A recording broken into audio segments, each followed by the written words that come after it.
महापुरुषांच्या चरणी विनम्र अभिवादन। या सत्कार सोहळ्यासाठी आज या ठिकाणी सांगलीकरांनी आम्हाला बोलवलं आणि सन्मान केला, सत्कार केला। बऱ्याच ठिकाणी सत्कार झाला कोळकर सर, बऱ्याच ठिकाणून फोन आले, बऱ्याच जणांनी अभिनंदन केलं। पण एखादा पोरगा PSI कलेक्टर झाला, लोकांनी शुभेच्छा द्याव्या, त्याच्यावरती शुभेच्छांचा वर्षाव करावा आणि घरी गेल्यानंतर आई वडिलांनी त्याच्या पाठीवरती हात टाकावा आणि सगळ्यात मोठा सत्कार त्याचा झाला वाटावा, असा आज आमचा सन्मान इथं आल्यानंतर सांगलीकरांच्या वतीनं झाला। म्हणजे मायेची ऊब तुमच्या या सत्कारामध्ये जाणवली, याबद्दल आम्हाला मायेची ऊब दिली, याबद्दल सर्व सांगलीकरांचा मी आभारी आहे। या चळवळीचे प्रेरणा ज्यांनी दिली, या 21 दिवस आमच्या 21 दिवस अन्न शिवाय कसं जगता येतं याचं ज्वलंत उदाहरण स्वतःच्या देहाचा अग्निकुंड करणारे सन्माननीय अण्णासाहेबजी रुपनवर पाटील, यशवंत सेनेचे राष्ट्रीय उपाध्यक्ष, त्याचबरोबर आमचे मार्गदर्शक राष्ट्रीय संघटक नरवटे साहेब, आता ज्यांचं मार्गदर्शन झालं आणि एवढी मोठी तोफ गडगाडली। खरं तर त्यांच्यानंतर आता काय म्हणजे शिल्लक ठेवलंच नाही त्यांनी बोलण्यासारखं, ते म्हणतच होते की काही शिल्लक ठेव आणि खरंच ठेवलं नाही। पण आता मला असं वाटलं की आता अमोलजींचे प्रश्न आणि त्यांचे उत्तर, त्यांचा अभ्यास हे जर आपण सकाळी 9-10 सुरू केलं असतं तर आपला सगळ्यांचाही कोटा, आपल्या ज्ञानात भर, या दोघांच्या बुद्धिमत्तेमुळे आपल्याला निश्चित वाढली असती। परंतु वेळेचा अभाव कमी झाला, त्यामुळे तुमच्या ज्ञानाचा आणखीन आम्हाला पुढच्या कुठल्या कार्यक्रमाला आणखी निश्चित आपलं ज्ञानाचा भंडार ऐकण्यासाठी आम्ही पुढे येऊ। तसेच या कार्यक्रमासाठी उपस्थित असलेले ज्ञानेश्वरजी ढोमाने साहेब, आझादजी नायकवाडी साहेब, ईश्वरजी यमगर साहेब, वैभवजी गोरड, नितीनजी कटरे, दीपक ठोंबरे, अमोल मरळे, मालाप्पा धनगर, शिवाजी गावडे, प्रमुख मान्यवर असलेले विठ्ठल तात्या खोत साहेब, मनगू आबा सरगर, विष्णूजी माने साहेब, गजाननजी अलदर, संजयजी यमगर, शंकरजी वगरे, विक्रमजी ढोणे आणि महेशजी मासाळ, आणि ज्यांची आम्ही म्हणजे चळवळीत एकत्र काम केलं, ज्याची भाषणं आम्ही ऐकायचो, मी आणि अमोल, आम्ही चड्डीवर सोबत या चळवळीमध्ये पडलो। अमोल सगळ्यात प्रभावी बोलायचा, अमोलची भाषणाचे कॉपी बरेच जण करायचे, असा आमचा सगळ्यांचा लाडका त्यावेळेसपासूनचा अमोल। या जी 2-3 मंडळी आहेत संचलन करणारी, अत्यंत अप्रतिम संचलन करतायत आणि ज्यांनी आम्हाला या ठिकाणी येण्याचं सौभाग्य ज्यांच्या फोनमुळे आम्हाला मिळालं, ते महाराष्ट्राचे एक अभ्यासू व्यक्तिमत्व, ज्यांचा लिखाण, ज्यांचं व्हॉट्सअप फेसबुकला काहीतरी यावं, त्यांनी काहीतरी लिहिलंय आणि ते वाचावं, ज्याचं निवांत वाचावं असं ज्यांचं लिखाण आहे, ते निवांत गोळेकरजी यांच्यासाठी एक आपण सगळे एकदा टाळ्या वाजवून त्यांचं स्वागत करू। या उपस्थित ज्यांचे कोणाचा नामोल्लेख राहिला असतील ती सर्व समोर बसलेले सर्व माझे बांधव मित्रांनो, आदरणीय अण्णांनी खूप चांगल्या प्रकारे आपल्याला सगळ्याला मार्गदर्शन केलं। त्यांची जी तळमळ होती ती इतके वर्ष संघर्ष अण्णांनी सुद्धा 9 दिवस उपोषण केलेलं आहे। त्याच्यापूर्वी त्यांनी सांगितलं की 2-3 वेळा त्यांनी उपोषण केलेलं आहे। मग एवढं काम केल्यानंतर ज्यावेळेस कधी पदरी निराशा येते, आपलीच माणसं आपल्याला सहकार्य करत नाहीत असं ज्यावेळेस वाटतं, त्यावेळेस कदाचित आपल्या बोलण्यातून ह्या गोष्टी बाहेर पडतात। बांधवांनी त्याचा कृपया गैरअर्थ काढू नये।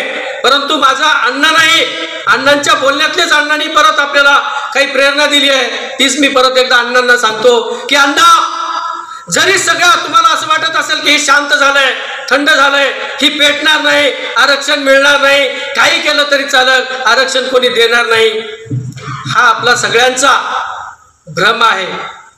भ्रम याच्यासाठी म्हणतो की ज्यावेळेस मल्हारराव होळकरांनी राज्य निर्माण केलं, त्यावेळेस कुठला राजा होता धनगराचा? शून्यातून विश्व निर्माण मल्हारराव होळकरांनी केलं की नाही? आयतं त्यांना कुणी गादीवर बसवलं का? नाही बसवलं। पुण्यश्लोक राजमाता अहिल्यादेवींच्या पूर्वी या जगात पुण्यश्लोक ही फक्त राजमाता अहिल्यादेवी एकटीच बनल्या। ही शून्यातून विश्व निर्माण करणारी आपलीच माता होती। राजा यशवंतराव होळकर, ज्याच्या तलवारीची भीती या जगातल्या प्रत्येक योद्ध्याला होती, त्या योद्ध्यानं शून्य झाल्यानंतर स्वतःचं विश्व निर्माण केलंय। त्या यशवंतराव होळकरांच्या। आणि मित्रांनो, या जगात जी 3 सम्राट झाले या देशात, या देशातले 3 सम्राट अशोक, बिंदुसार, ह्या 3 सम्राटाच्या अवलादी म्हणजे हे धनगर पारची पोर आहेत। यांना इतिहास निर्माण करायचा माहिती यांना। हे थांबणार नाही। धनगर आरक्षणाची चळवळ जरी कोणी बंद करण्याचा प्रयत्न करत असेल, आरक्षण कुणाला मिळणार नाही असा भ्रम असेल, तर मी या धनगर बांधवांच्या ताकदीवरती तुम्हाला विश्वास देतो की हाच धनगर बांधव धनगर आरक्षणाची अंमलबजावणी केल्याशिवाय स्वस्थ बसणार नाही आणि बसू देणार नाही। मित्रांनो, हा आत्मविश्वास घेऊन आपण पुढे चाललं पाहिजे। खरी ठिणगी हा आजचा सत्कार या सांगलीकरांच्या बांधवांनी का ठेवला? 6 तारखेपासून आमरण उपोषणाला बसलो, त्याचा इतिहास आपल्या सगळ्यांना माहिती असला पाहिजे की याच्या पाठीमागे काय घटना घडल्या। आम्ही सगळे नेहमीच भेटीगाठी असायच्या। यशवंत सेनेचं काम करण्याचं हाती घेतल्यानंतर बीके कोकरे साहेबांच्या गावात जाऊन शपथ घेतली की आता यशवंत सेनेचं काम करायचं अमोलजी। आणि काय असतं, हातात तुमच्या कुठलं शस्त्र आहे, गाडीत बसलो, मारुती कार चालवलं तर स्पीड कमी असते, इनोवात असते की जरा जास्त असते, पण फॉर्च्युनर मध्ये बसलं की भुरकून जाते की नाही? तशी यशवंत सेना नावाचं ब्रह्मास्त्र आमच्या हातामध्ये दांगडे सरांनी दिलं। बीके कोकरे साहेबांच्या तिथं जाऊन आम्ही शपथ घेतली की हे बीके कोकरे साहेबांचं अस्त्र, ज्या अस्त्रामुळं आणि त्या काळातल्या नेत्यांनी केलेल्या कष्टामुळं धनगर बांधवांना एनटीचे सवलत मिळाली। आता हेच ब्रह्मास्त्र घेऊन आपण राज्यभर फिरायचं आणि धनगर आरक्षण अंमलबजावणीसाठी रात्रंदिवस काम करायचं। मग जर एवढं मोठं ब्रह्मास्त्र हातात असेल, आम्हाला ते स्वस्थ बसू देत नव्हतं। माने साहेब, आम्ही 24 तास सारखं धनगर आरक्षणाच्या प्रश्नावरती चर्चा करायचो, अण्णासारख्या बुद्धिजीवी माणसासोबत बसायचो। हे कसं केलं पाहिजे, काय केलं पाहिजे। त्याच काळामध्ये एक चळवळ जरांगे पाटलांनी सुरू केली, उपोषणाला बसले, त्यांचं उपोषण राज्यभर गाजत होतं, जोरात चर्चा सुरू होत होती। तुम्ही आता मला वाटतं ढोणे साहेब म्हणले की प्रत्येकाच्या, कोणीतरी म्हणलं की प्रत्येकाच्या मनामध्ये होतं, तुम्ही म्हणले की कुणीतरी आपल्या बी उठला पाहिजे। हे एवढं मोठं वादळ पेटलंय, धनगर आरक्षणावर कुणी बोलत नाही, कुणीतरी बोललं पाहिजे, कुणीतरी केलं पाहिजे, कुणीतरी काहीतरी चर्चा केली पाहिजे, हे सगळ्यांना वाटत होतं। परंतु त्याच दरम्यान आमचा सगळ्यांचा मुंबईला जायचा प्लॅन झाला होता। सगळ्या आमदारांची पत्ते, मोबाईल नंबर घेऊन यायचं आणि यशवंत सेनेच्या माध्यमातून प्रत्येक आमदाराच्या दारात जाऊन बसायचं आणि आमदाराला धनगर आरक्षण अंमलबजावणीसाठी आमच्या पाठीशी असल्याचं पत्र दे, त्या पक्षांची पत्र घ्यायचे, राष्ट्रीय अध्यक्षांना भेटायचं आणि धनगर आरक्षणाच्या पाठीशी आहात का, नाही तर सांगा, लिहून द्या। ही करण्यासाठी आम्ही मुंबईला निघालो।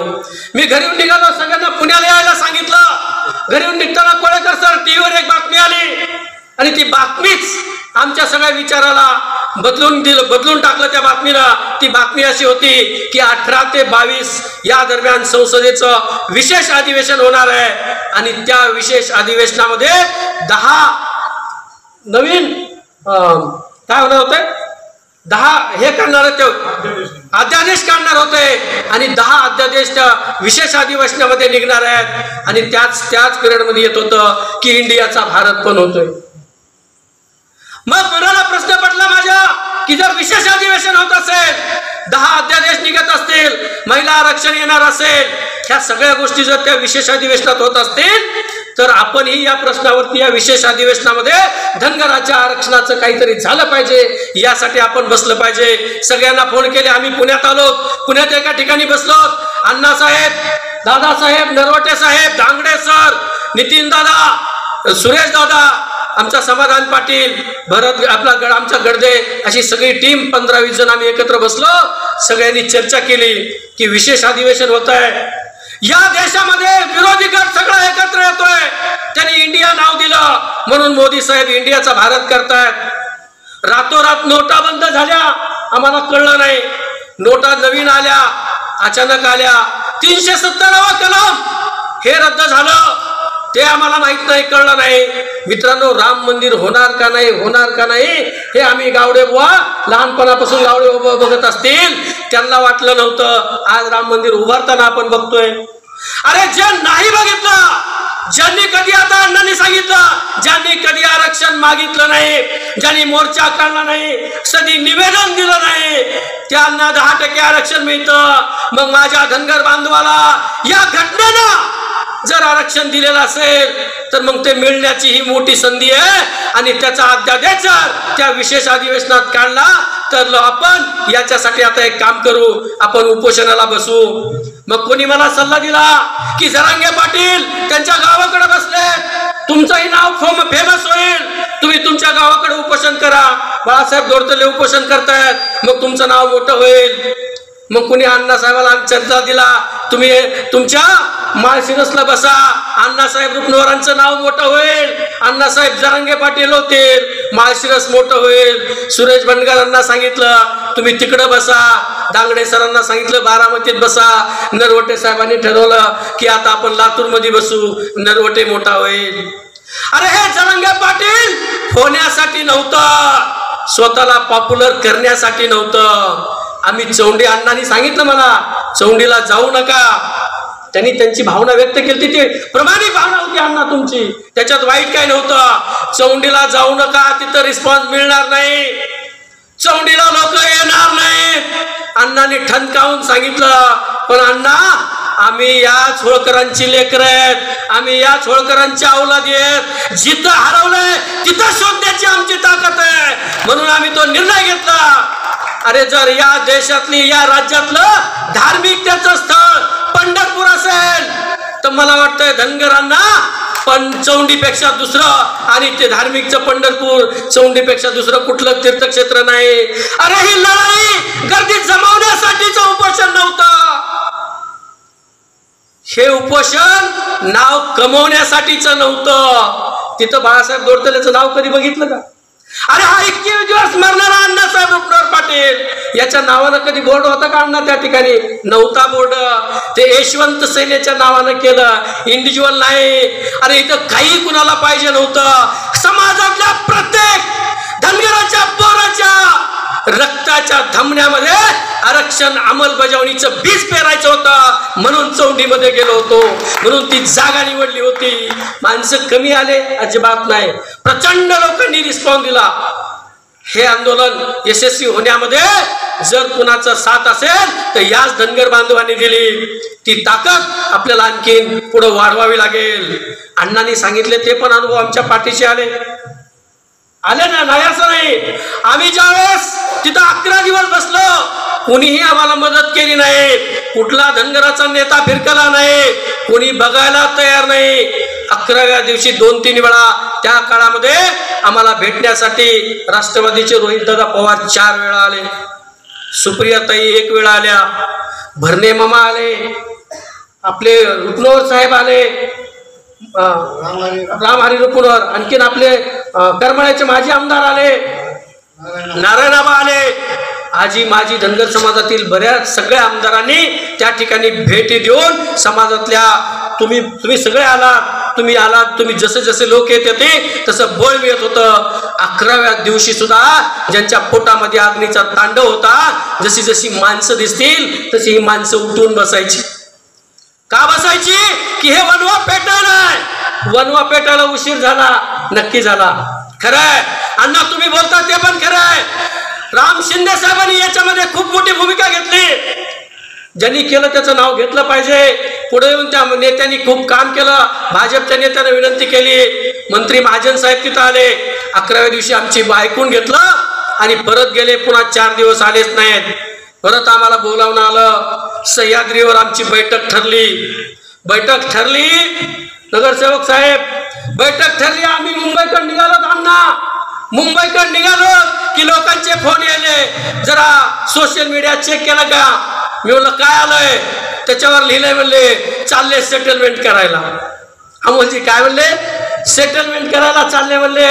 तिथं जाणार, एखादं महामंडळ घेणार, कुणी आमदार होणार आणि हा सगळा आरक्षणाचा प्रश्न तिथं संपून जाणार. ह्या सगळ्या चर्चा सोशल मीडियावर सुरू झाल्या. काही प्रॉब्लेम नाही. मी म्हणलं बोलू द्या. अण्णा जी बोलत होती ती योग्य बोलत होती. त्यांच्यावरती राग नव्हता. आम्हाला उलटा आनंद येत होता की लोकांच्या मनातून ते बाहेर येत आहे.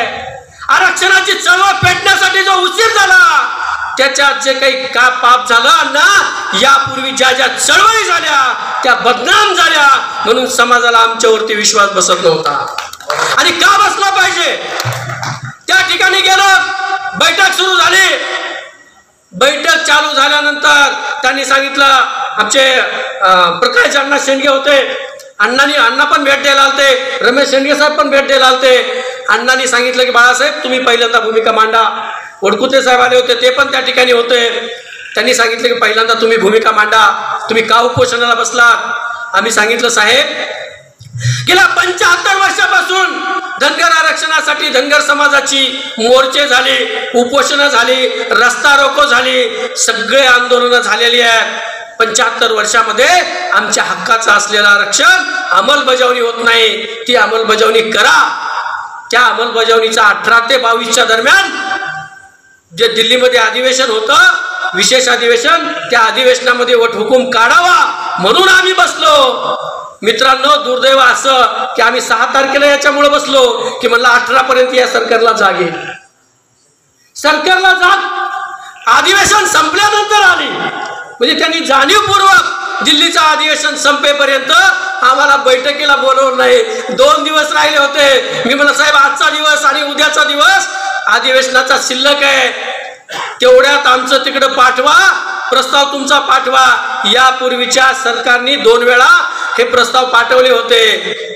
आम्हाला सुप्रियाताईंनी सांगितलं होतं की प्रस्ताव, मी ज्यावेळेस सभागृहामध्ये प्रश्न मांडला त्यावेळेस त्यांनी सांगितलं की तुमच्या राज्याचा प्रस्ताव आलेला नाही म्हणून आम्ही तुम्हाला आरक्षण अंमलबजावणी केली नाही. मग आम्ही त्यांना विनंती केली, 1.5 दिवस बाकी आहे, तुम्ही आज प्रस्ताव पाठवा आणि मागून घ्या. त्यांनी सांगितलं आता तिकडं जायची गरज नाही, अमोलजी ते म्हणले आता आम्हीच करणार आहे. मग आम्ही म्हणलो चांगलंय, आता तिकडं जायचंय पडण्यापेक्षा तुम्ही करणार आहेत तर बरं आहे. त्याच्यात एक नेते असं म्हणाले, फडणवीस साहेब असं म्हणाले की कोर्टातला निकाल लवकर लागणार आहे त्याची, आणि मला असं वाटतं की म्हणले सगळं तुमच्या धनगर बांधवांच्या बाजूने होतंय, कदाचित निकाल लागेल तो. मी म्हणलं साहेब सगळी रेकॉर्डेड होती, मी म्हणतो ते सगळं आपण लिहून घेतलं तरी काय अडचण नाही. मी म्हणलं साहेब निव्वळ कोर्टावर विसंबून राहणं हे काही योग्य नाही. आपण आम्हाला लिहून द्या की धनगर आरक्षणात द्यायची जिम्मेदारी कोर्टाची आहे, राज्य सरकारची नाही, असं तुम्ही लिहून द्या. 2.25 तास बैठक चालली. काही जणांनी सांगितलं की आता आरक्षणाचा प्रश्न वेगवेगळ्या मार्गाने सुटला पाहिजे. मध्येच कुणीतरी उठायला लागलं, मध्येच वेगवेगळे प्रश्न यायला लागले आणि मध्येच काहीतरी व्हायला लागलं. समाजाच्या नेत्यांकडून धनगर आरक्षण ज्या नाही तर जे धनगराला, ज्या आदिवासीला त्या धनगराला, त्याची मागणी पुढे आली.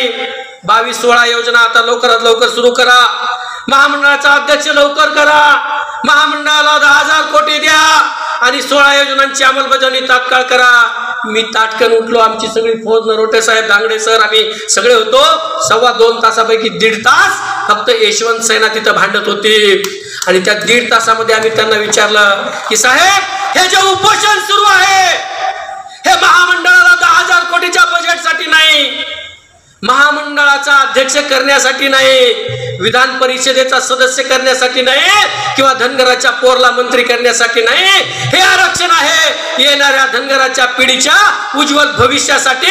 धनगर आरक्षण अंमलबजावणीची गरज आहे आणि ती तुम्ही करावी म्हणून हे उपोषण आहे. बाकी कुठलीही मागणी आरक्षण अंमलबजावणी होईपर्यंत तुम्ही मान्य करायची नाही आणि धनगराला द्यायची नाही. आणि जर कोणी घेणार असेल तर त्याला धनगर समाज बघून घे. मित्रांनो, सगळ्या गोष्टी ठणकावूनपणे सांगितल्या. धनगर आरक्षणाच्या बाकीच्या विषयावर ते बोलत होते. हा मार्ग काढू, तो मार्ग काढू, मार्ग कुठलाही काढा पण अंमलबजावणी करा असा त्यांना आग्रह केला. त्यांनी खूप वेळेची मागणी जास्त केली. आम्ही सांगितलं साहेब तुम्हीच सांगितलं होतं की माझा अभ्यास पूर्ण झालेला आहे. 2014ला जर अभ्यास पूर्ण झालेला असेल तर आता अभ्यास करायची काही आवश्यकता नाही. त्यांनी सांगितलं आता पॅटर्न थोडा बदलला आहे, त्याप्रमाणे आपल्याला करावा लागेल.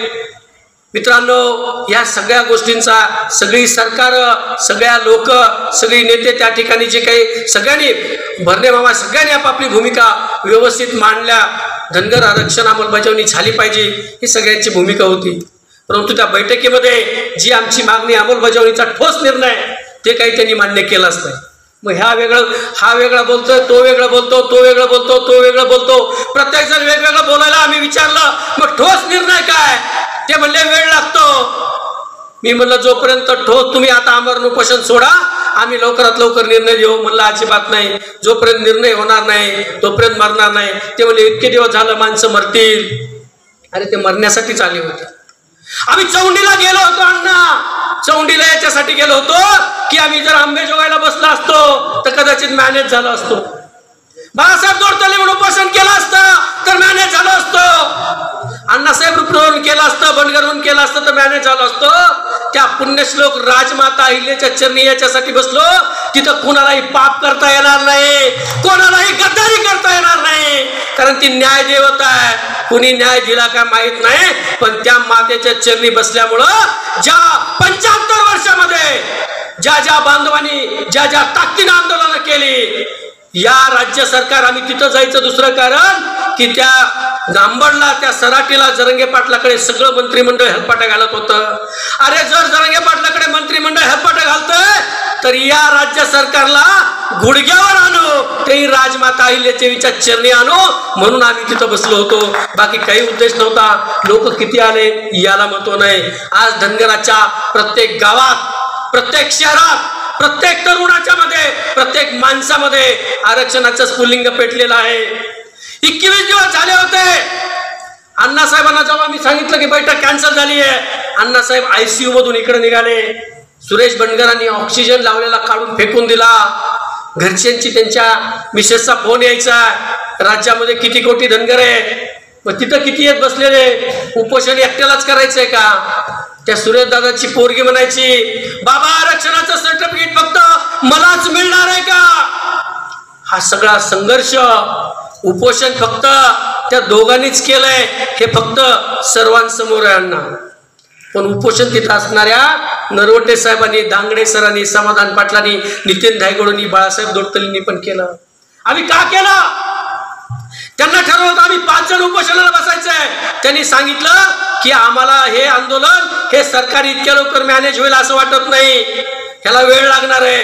आम्हाला दोघांना इथं मरू द्या अहिल्यादेवी चरणी, मग तुम्ही मरा, मग पुढचे मरू.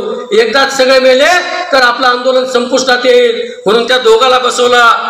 नितीन दायगुडे, मी, दांगडे सर, नरवटे साहेब, आम्ही सकाळी 6 वाजता यांच्याजवळ बसायचो, रात्री 11 पर्यंत बसायचो.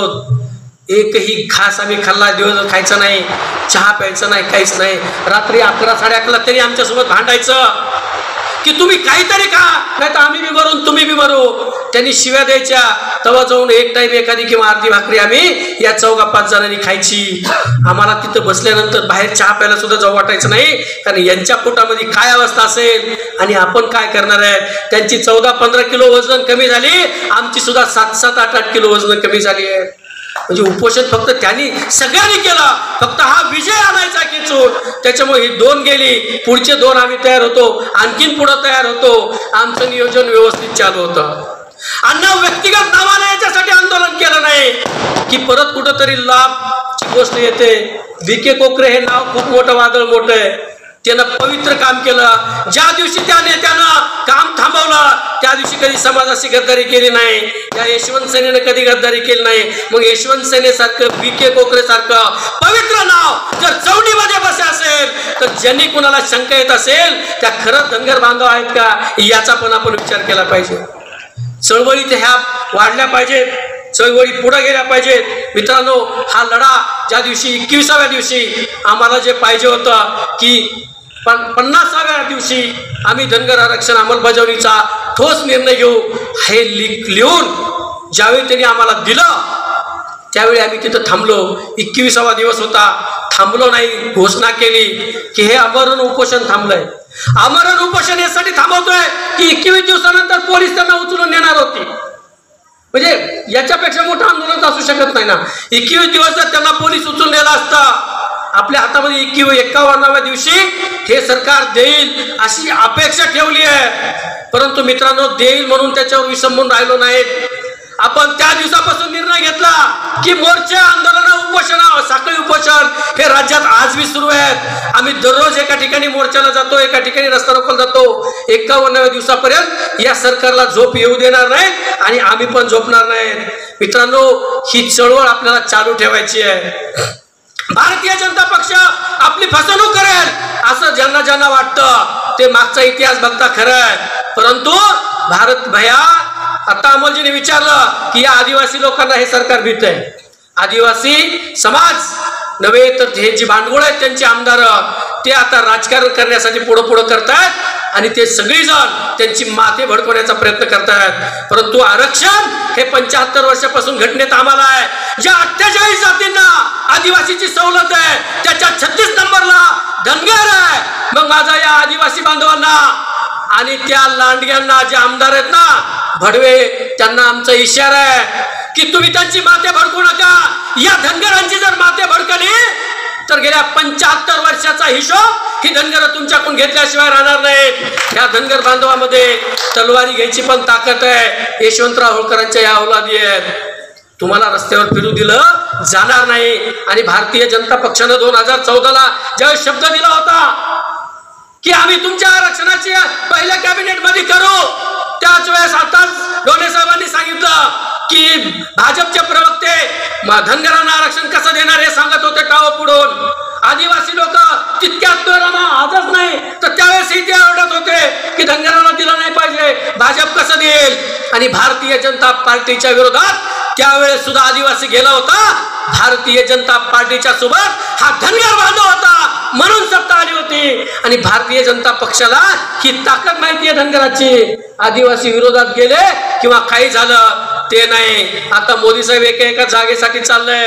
मग जर तुम्ही देशामध्ये सर्वोच्च काम करत असाल तर आज राज्यात गल्ली ते दिल्ली त्यांची सत्ता आहे. आमच्या आरक्षणाचा प्रश्न तुम्ही सोडवा. हा नाही सोडला 50 दिवसापर्यंत आम्ही वाईट काहीच बोलणार नाही. बोलू पण रे, थोडा विश्वास ठेवला पण पाहिजे, पण आपण गाफील राहिलं नाही पाहिजे. या 50 दिवसात जसं आदिवासी आता एकत्र येतात, मेळावे घेतात, मोर्चे करतात, तसं बांधवांना माझी विनंती आहे की त्याच राजमाता अहिल्यादेवींच्या चरणी सगळ्या महाराष्ट्रातल्या धनगर बांधवांनी येत्या 24 तारखेला धनगर आरक्षणाचं सीमोल्लंघन करण्यासाठी दसरा मेळाव्याचं आयोजन आपण करतोय.